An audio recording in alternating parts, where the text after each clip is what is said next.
ಸತೀಶ್ ಜಾರಕಿಹೊಳಿ ಹೇಳಿಕೆಗೆ ಸಚಿವ ರಾಮಲಿಂಗಾರೆಡ್ಡಿ ಪ್ರತಿಕ್ರಿಯೆ.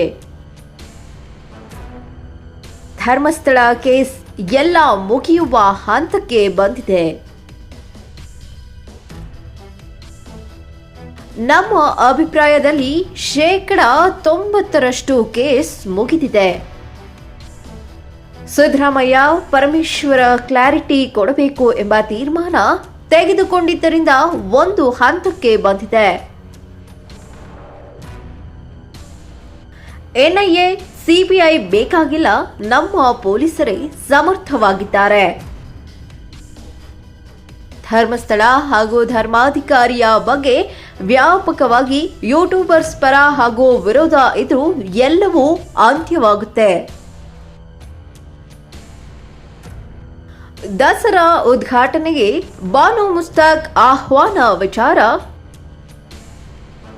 ಅಬ್ದುಲ್ ಕಲಾಂ ರಾಷ್ಟ್ರಪತಿಯೇ ಆಗಿರಲಿಲ್ವಾ? ಅಬ್ದುಲ್ ಕಲಾಂ ರಾಷ್ಟ್ರಪತಿಯಾಗಿದ್ದಾರೆ ಅಂದ್ರೆ ಬಾನು ಮುಸ್ತಾಕ್ ಉದ್ಘಾಟನೆ ಮಾಡೋದ್ರಲ್ಲಿ ತಪ್ಪೇನಿದೆ? ಅವರು ಇದೇ ಮಣ್ಣಿನಲ್ಲಿ ಹುಟ್ಟಿ ಅಭಿಮಾನ ಇರುವಂತವರು. ಎಲ್ಲ ಧರ್ಮವನ್ನು ಸಮಾನವಾಗಿ ಕಾಣುವಂತವರು. ಬೂಕರ್ ಪ್ರಶಸ್ತಿ ವಿಜೇತರು ಅವರು ಉದ್ಘಾಟನೆ ಮಾಡುವುದರಲ್ಲಿ ತಪ್ಪೇನಿದೆ? ಆರ್ಎಸ್ಎಸ್ ಗೀತೆ ವಿಚಾರ ಹೇಳಿಕೆ. ಆರ್ಎಸ್ಎಸ್ ನಮ್ಮ ಸ್ವಾತಂತ್ರ್ಯ ಚಳವಳಿಯಲ್ಲಿ ಭಾಗವಹಿಸಿಲ್ಲ. ಅವರ ಪಾತ್ರ ಏನೂ ಇಲ್ಲ. 52 ವರ್ಷಗಳ ಕಾಲ ನಮ್ಮ ತ್ರಿವರ್ಣ ಧ್ವಜ ಹಾರಿಸಲಿಲ್ಲ. ದೇಶದ ಸ್ವಾತಂತ್ರ್ಯಕ್ಕೆ ಅವರ ಕೊಡುಗೆ ಏನೂ ಇಲ್ಲ. ನೆಲಮಂಗಲದಲ್ಲಿ ಸಚಿವ ರಾಮಲಿಂಗಾರೆಡ್ಡಿ ಹೇಳಿಕೆ. ಒಂದು ನಿಮಿಷ, ಎಲ್ಲ ಮುಗಿಯೋ ಹಂತಕ್ಕೆ ಬಂದಿದೆ ಅಲ್ವಾ? ನನ್ನ ಅಭಿಪ್ರಾಯದಲ್ಲಿ 90 ಭಾಗ ಮುಗಿದಿದೆ. ಸಿದ್ದರಾಮಯ್ಯನವರು ಪರಮೇಶ್ವರವರು ಒಂದು ಕ್ಲಾರಿಟಿ ಕೊಡಬೇಕು ಅಂತ ತೀರ್ಮಾನ ತಗೊಂಡಿದ್ದರಿಂದ ಇವತ್ತು ಒಂದು ಹಂತಕ್ಕೆ ಬಂದಿದೆ. NIAನೂ ಬೇಕಾಗಿಲ್ಲ, CBIಯೂ ಬೇಕಾಗಿಲ್ಲ. ನಮ್ಮ ಪೊಲೀಸ್ ಅಧಿಕಾರಿಗಳೇ ಸಮರ್ಥರಿದ್ದಾರೆ. ಖಂಡಿತ ಅದನ್ನು ಇನ್ನು ಕೆಲವೇ ದಿನಗಳಲ್ಲಿ ಇದು ಒಂದು ಅಂತ್ಯ ಕಾಣುತ್ತೆ. ಏನು ಧರ್ಮಸ್ಥಳದ ಬಗ್ಗೆ ಅಥವಾ ಧರ್ಮಾಧಿಕಾರಿಗಳ ಬಗ್ಗೆ ವ್ಯಾಪಕವಾಗಿ ಯೂಟ್ಯೂಬರ್ಸು ಪರನೂ ಇದ್ದರು, ವಿರೋಧ ಇದ್ದರು, ಇದಕ್ಕೆಲ್ಲ ಒಂದು ಅಂತ್ಯ ಆಗುತ್ತೆ, ಕೊನೆ ಆಗುತ್ತೆ. ಯಾರು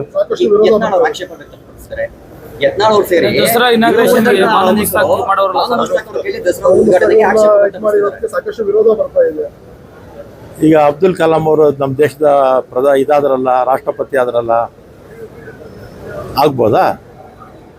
ರಾಷ್ಟ್ರಪತಿಯವರು ಅಬ್ದುಲ್ ಕಲಾಂ ಆಗೋ ಆಗಿದ್ದರೆ ಬಾನು ಮುಷ್ತಾಕ್ ಅವರು ಮಾಡೋದ್ರಲ್ಲಿ ತಪ್ಪೇನಿದೆ ಅಲ್ವಾ? ತಪ್ಪೇನೇ ಇಲ್ಲ. ಅವರು ಇದೇ ಮಣ್ಣಲ್ಲಿ ಹುಟ್ಟಿರ್ತಕ್ಕಂಥವರು, ಕನ್ನಡದ ಬಗ್ಗೆ ಅಭಿಮಾನ ಇರ್ತಕ್ಕಂಥವರು, ಜಾತ್ಯತೀತ ವ್ಯಕ್ತಿತ್ವ ಇರ್ತಕ್ಕಂಥವರು, ಎಲ್ಲ ಧರ್ಮಗಳನ್ನು ಒಂದೇ ಅಂತ ಕಾಣುವಂಥವ್ರು. ಅವರು ಬೂಕರ್ ಪ್ರಶಸ್ತಿ ವಿಜೇತರು ಅಲ್ವಾ? ಎಲ್ಲ ಧರ್ಮಗಳನ್ನು ಸಮಾನವಾಗಿ, ಅವರ ಧರ್ಮನೂ ಸೇರಿಸಿ ನಮ್ಮ ಧರ್ಮವನ್ನು ಕೂಡ ಸಮಾನವಾಗಿ ನೋಡುವಂಥವ್ರು ಅವರು. ಅದರಿಂದ ತಪ್ಪೇನೇ.